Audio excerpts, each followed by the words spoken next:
नमस्कार, मैं पायल शुक्ला। आप सभी का स्वागत है न्यूज टंका हिंदी में। आज की हमारी यह वीडियो कांग्रेस पार्टी की सरकार के दौरान होने वाले घोटाले को लेकर है। साल के शुरुआत में अडानी ग्रुप पर आई हिंडनबर्ग की रिपोर्ट के बाद देश के भीतर राजनीतिक घमासान मचा हुआ है।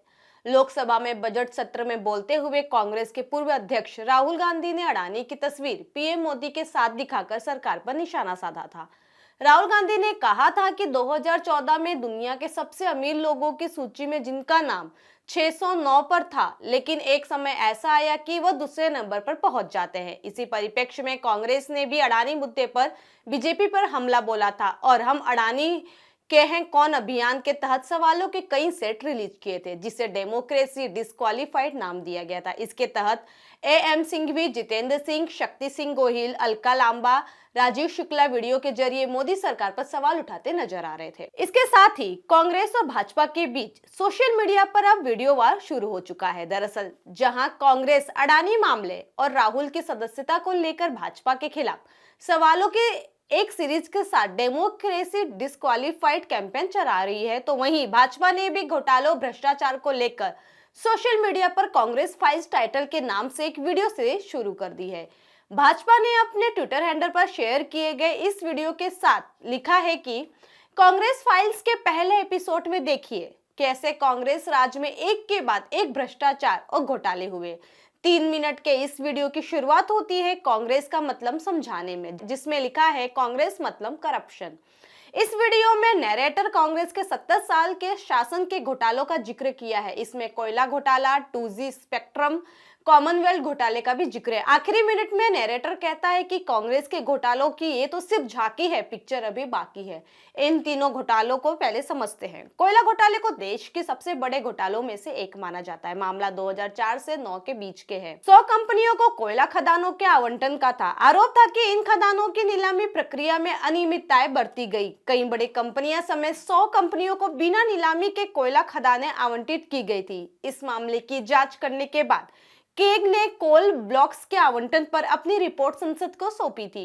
इसमें कोयला खदानों में हुए भ्रष्टाचार का खुलासा किया गया था। जिन कंपनियों को खदानें मिली थी उनमें निजी और सरकारी कंपनियां शामिल थी।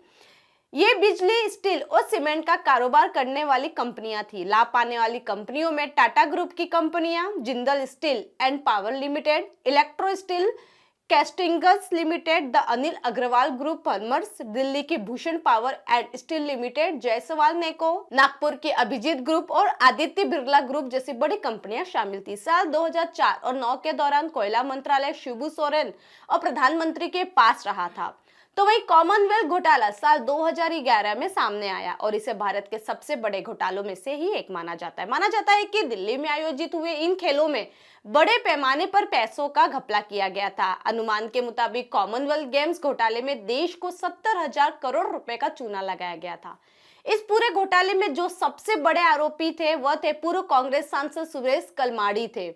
आयोजन समिति के वो अध्यक्ष थे। कॉमनवेल्थ गेम्स 2010 में खत्म होने के 193 दिन बाद 25 अप्रैल 2011 को सुरेश करमाड़ी को सीबीआई ने गिरफ्तार किया। करमाड़ी पर पैसों की हेराफेरी का आरोप लगा था। उन पर आरोप लगे कि उन्होंने कम पैसों की चीजें 100 से 200 गुना ज्यादा कीमत पर खरीदी। करमाड़ी के खिलाफ दायर हुई चार्जशीट पे उन पर धोखाधड़ी और आपराधिक साजिश का आरोप लगाया गया। 2G स्पेक्ट्रम घोटाले को भी भारत का सबसे बड़ा आर्थिक घपला माना जाता है। यह घोटाला साल 2010 में सामने आया, जब भारत के महालेखाकार और नियंत्रक ने अपनी एक रिपोर्ट में साल 2008 में किए गए स्पेक्ट्रम आवंटन पर सवाल खड़े किए। 2G स्पेक्ट्रम घोटाले में कंपनियों को नीलामी की बजाय पहले आओ और पहले पाओ की नीति पर लाइसेंस दिए गए थे, जिसमें भारत के महालेखाकार और नियंत्रक के अनुसार सरकारी खजाने को अनुमानतः 1,76,000 करोड़ रुपए का नुकसान हुआ था।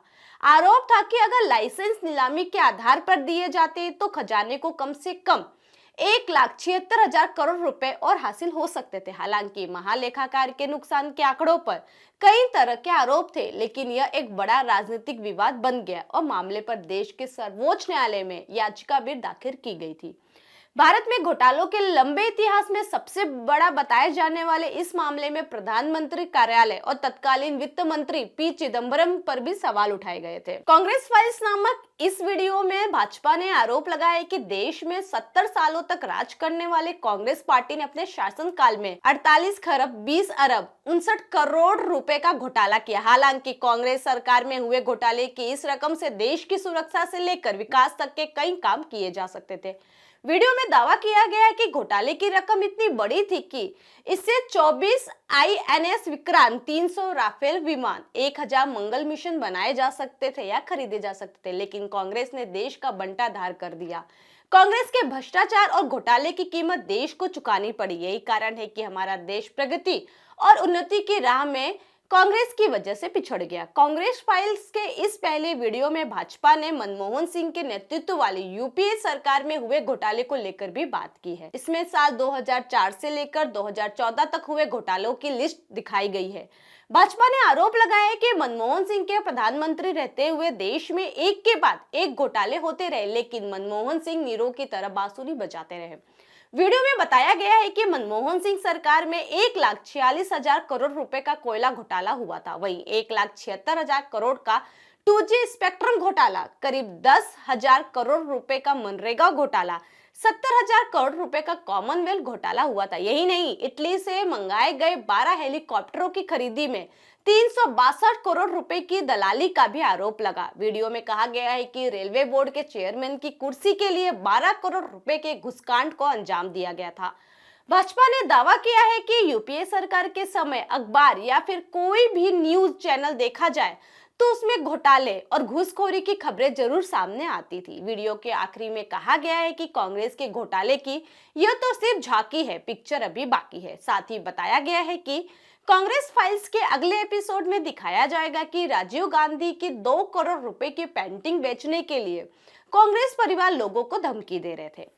कांग्रेस ने 60 सालों तक देश को खूब जमकर लूटा है। कांग्रेस की सरकारों के तहत घोटाले की सूची इतनी लंबी है कि कभी खत्म ही नहीं होती। आत्महित और घोटाले कांग्रेस का हिस्सा बन गए थे। कांग्रेस की अगुवाई वाली यूपीए सरकार 2004 से 14 के कार्यकाल के दौरान तो हमेशा किसी न किसी घोटाले की खबरों में बनी रहती थी। इस दौरान साल दर साल घोटाले की संख्या बढ़ती ही चली गई। कांग्रेस और बीजेपी के बीच तमाम मुद्दों को लेकर इस वक्त ठनी हुई है। कांग्रेस नेता राहुल गांधी की सदस्यता छीन जाने, ईडी सीबीआई की जांच और अडानी के मुद्दे को लेकर इस वक्त दोनों ही दल एक दूसरे के आमने सामने हैं। अब बीजेपी ने कांग्रेस फाइल्स का पहला एपिसोड जारी कर इस खींचतान को और भी बढ़ाने का काम किया है। इस वीडियो को लेकर आपकी अपनी राय क्या है, हमें कमेंट सेक्शन में जरूर बताएं। साथ ही हमारे चैनल को लाइक, सब्सक्राइब और शेयर करना ना भूलें। फिलहाल के लिए इतना ही, जल्दी एक नई जानकारी के साथ पुनः उपस्थित होंगे। तब तक के लिए मुझे दीजिए इजाजत। धन्यवाद।